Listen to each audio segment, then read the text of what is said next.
L'Assemblée va maintenant entendre l'allocution de son Excellence M. Faustin Archange Touadéra, chef de l'État de la République centrafricaine.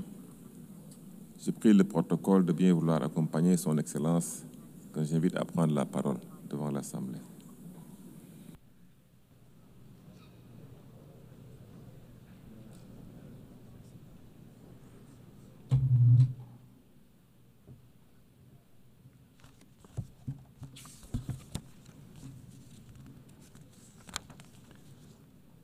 Madame la Présidente de l'Assemblée générale, Majesté, Excellences, Mesdames et Messieurs les chefs d'État et de gouvernement, Monsieur le Secrétaire général des Nations unies, distingués délégués, Mesdames et Messieurs, c'est avec un profond sentiment de responsabilité que je prends la parole au nom du peuple centrafricain, alors que notre organisation célèbre ses 80 ans d'existence.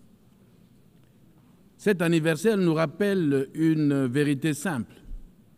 Nos destins sont liés. L'humanité est une et indivisible.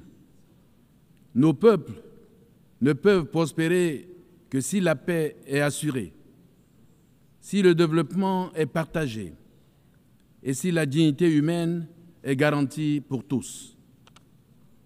80 ans après la fondation de l'ONU, le monde fait face à une accumulation de menaces inédites.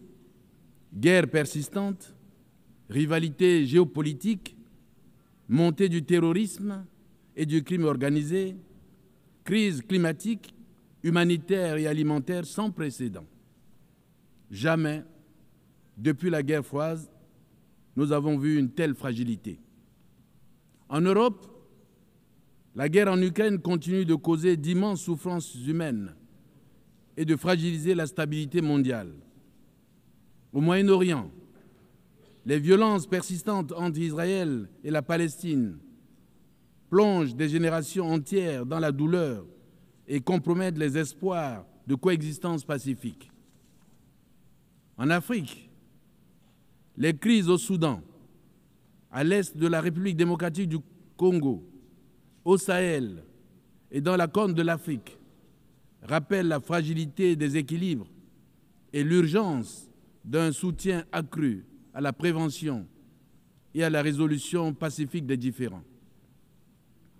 Face à ces situations dramatiques, la République centrafricaine propose le renforcement des mécanismes de la diplomatie préventive de l'ONU, en créant un fonds mondial de prévention des conflits, alimenté par les grandes puissances et géré de façon transparente. Ce fonds devrait permettre de financer, dès les premiers signaux de crise, des missions de bons offices, des médiations internationales et le déploiement de forces de maintien de la paix rapides et crédibles. De même, il nous faut systématiser la création de coalitions régionales de médiateurs capables d'agir en complément des Nations unies pour éviter que les différends locaux ne se transforment en guerre ouverte. Madame la Présidente, si nous voulons mesurer la gravité du moment, regardons particulièrement l'Afrique.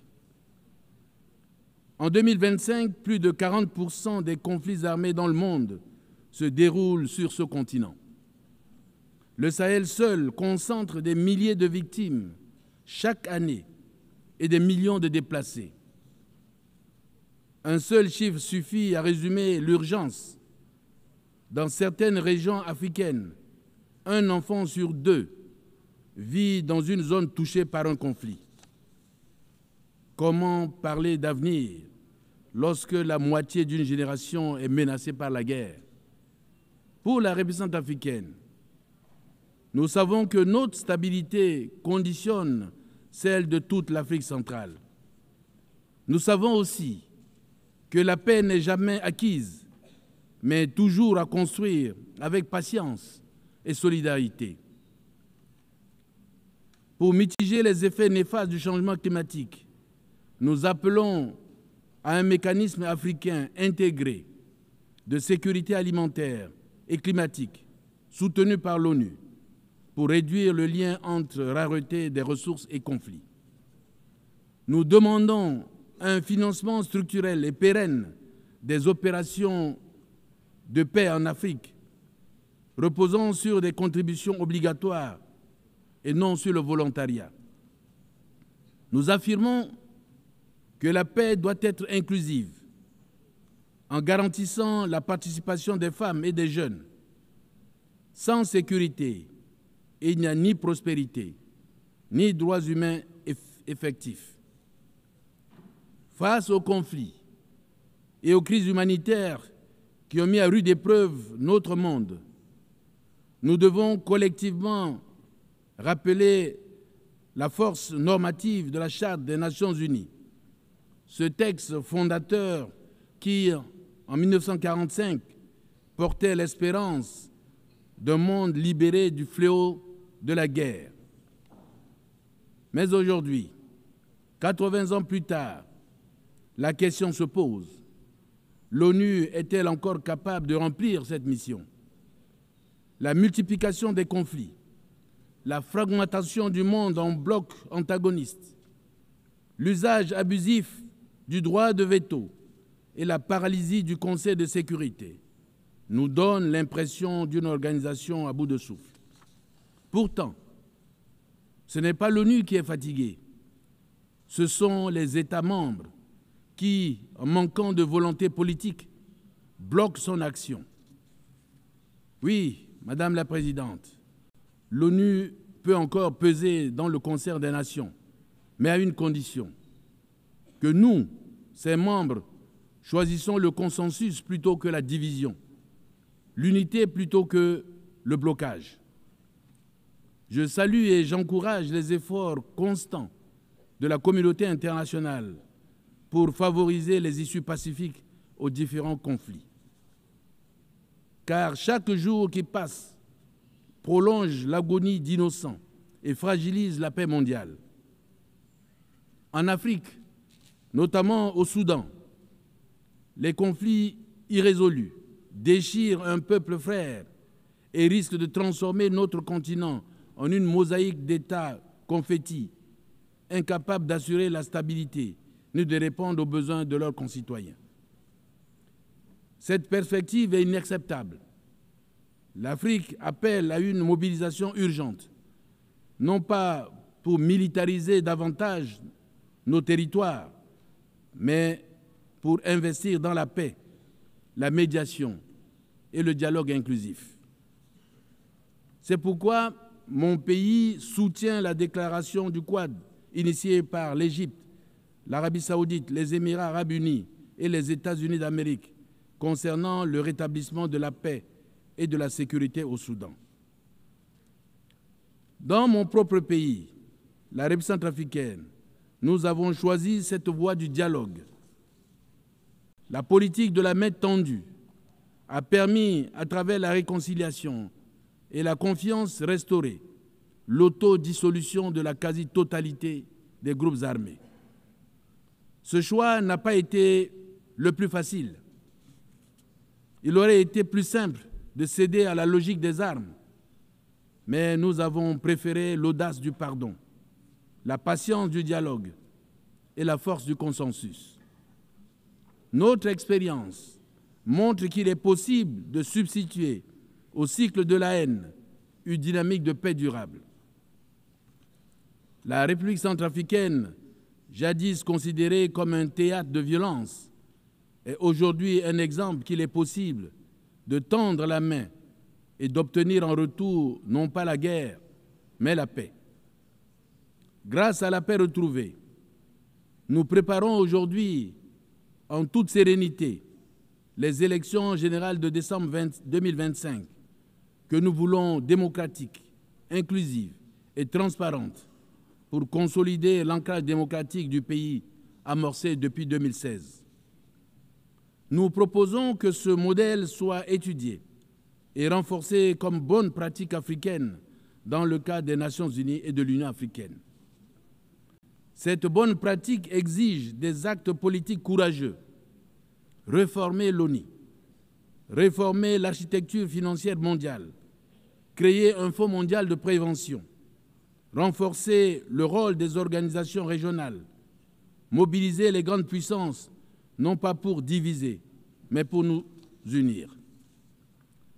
La République centrafricaine, forte de son expérience, se tient prête à apporter son expérience à ce vaste chantier pour bâtir un ordre mondial fondé sur la justice, la dignité humaine et le respect du droit international. Mais la paix ne peut suffire sans le développement. Le programme de développement durable à l'horizon 2030 reste notre cap commun. Nous travaillons à réduire la pauvreté, à renforcer la sécurité alimentaire, à promouvoir l'éducation et la santé comme levier de dignité, à engager des réformes pour une croissance inclusive, créatrice d'emplois et respectueuse de l'environnement. La République centrafricaine vient aujourd'hui affirmer une conviction simple. Le développement durable et la coopération internationale sont les clés de la paix mondiale. Dans un monde où les crises s'enchaînent et s'entrelacent, aucun pays ne peut relever seul les défis du siècle. Nous avons besoin d'une solidarité active. Nous avons besoin d'une prospérité véritablement partagée. Nous avons besoin d'un sursaut d'humanité. Pour ce sursaut d'humanité, permettez-moi, Madame la Présidente, de livrer 3 messages simples mais essentiels. Premièrement, le développement inclusif est une arme de prévention. Là où il y a exclusion, pauvreté, injustice, la colère s'installe, les rancunes s'accumulent et les conflits éclatent. Mais là où l'on investit dans l'éducation, la santé et l'emploi, ce sont les germes de la paix qui poussent. Une école ouverte, ce n'est pas seulement des bancs remplis d'élèves, c'est une société qui choisit l'avenir plutôt que la violence. Un emploi créé, ce n'est pas seulement un revenu, c'est une dignité préservée et une famille qui croit de nouveau à la paix. Deuxièmement, la coopération internationale est vitale. Nos défis ignorent les frontières.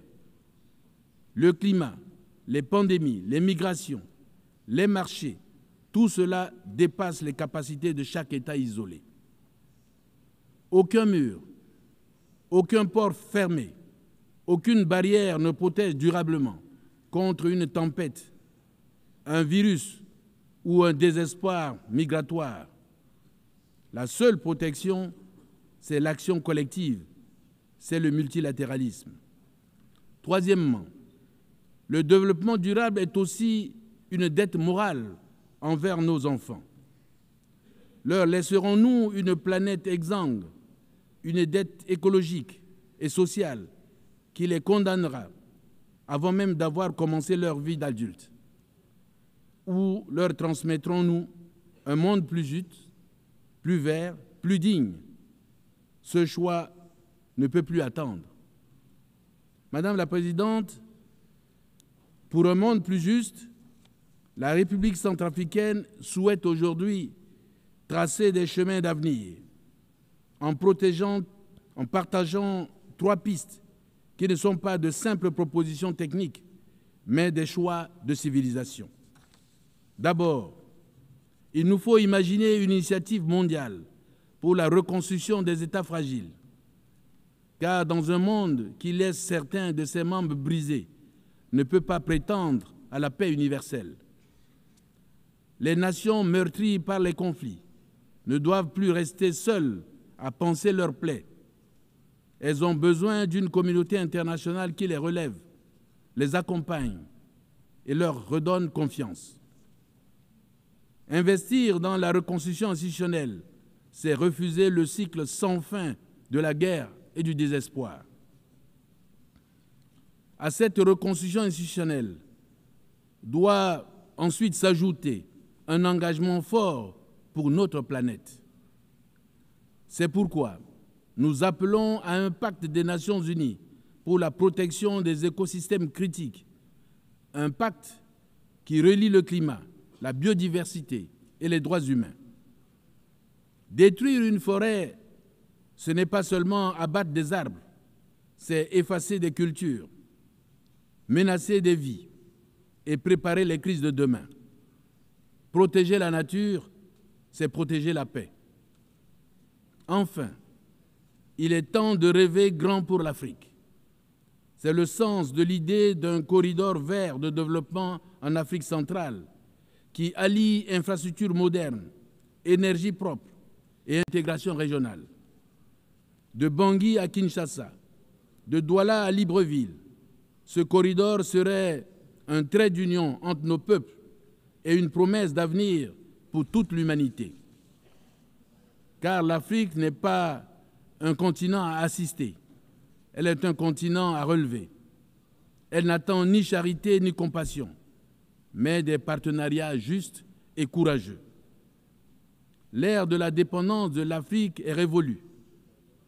Le rôle de l'Afrique dans le concert des nations doit être respecté. Souveraineté et non subordination. Partenariat et non exploitation. Il est inadmissible de voir la pauvreté s'aggraver en Afrique, tandis que la richesse s'accumule dans les pays du Nord. Il est temps que les injustices causées à l'Afrique soient réparées. C'est pourquoi la République centrafricaine soutient l'initiative panafricaine sur les réparations, ainsi que les efforts du continent tendant à établir un dialogue respectueux et équitable avec les partenaires. Dans cette veine, mon pays soutient l'initiative pour la gouvernance mondiale lancée le 1er septembre 2025 par la Chine et qui s'inscrit dans le prolongement des initiatives mondiales pour le développement, la sécurité et la civilisation, mettant l'accent sur la construction d'un système de gouvernance internationale plus juste et plus équitable. Madame la Présidente, nous sommes tous d'accord sur le principe du développement durable. Mais deux obstacles demeurent, le financement et la répartition des responsabilités entre le Nord et le Sud. Sur ces deux points, il est temps de parler vrai. Chacun doit prendre sa part selon ses moyens et ses responsabilités historiques. Car la solidarité n'est pas une option morale, c'est une obligation politique. Cette obligation politique implique que le développement durable est la condition même de notre avenir commun. La République centrafricaine, en dépit de ses modestes moyens, mais forte d'une volonté politique inébranlable, prend toute sa place dans ce combat collectif.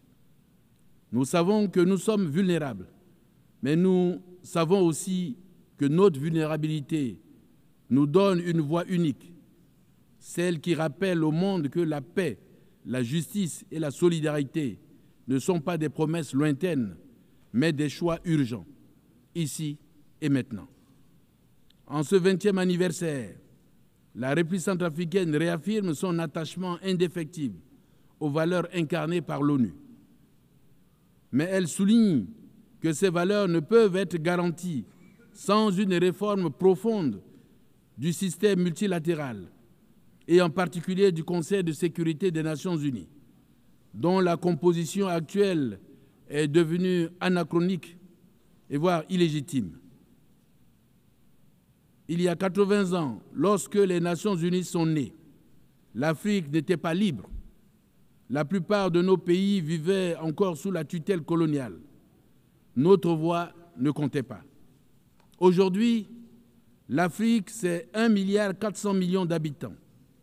Dans 30 ans, ce sera 2,5 milliards. Un être humain sur 4 sera africain. L'Afrique sera le continent le plus jeune et le plus décisif du siècle. Et pourtant, pas un seul siège permanent au Conseil de sécurité n'appartient à l'Afrique. Pas un seul. Comment parler de sécurité et de justice internationale quand le continent de demain est traité comme celui d'hier. La République centrafricaine porte ici la voix de l'Afrique pour dire assez. L'Afrique doit avoir 2 sièges permanents avec droit de veto, non par faveur, mais par justice, non par privilège, mais par nécessité. Nous proposons aussi la création d'une charte mondiale pour la gouvernance numérique et l'intelligence artificielle éthique, afin que les droits humains soient protégés dans l'espace digital. Nous appelons à la mise en place d'un indice mondial d'équité et de résilience démocratique, complémentaire au PIB, pour mesurer la dignité, la justice et l'inclusion. Mon pays agit déjà à son échelle. Nous avons validé notre 3e rapport sur la résolution 1325, Femmes, Paix et Sécurité. Nous avons actualisé notre plan de suivi Beijing +30. Nous renforçons nos mécanismes nationaux de redevabilité pour placer les femmes, les jeunes et les plus vulnérables au cœur des politiques publiques. En ce 80e anniversaire de l'ONU, rappelons la vision des fondateurs, remplacer la force des puissants par la force du droit et bâtir un avenir de dignité pour tous. Je vous remercie.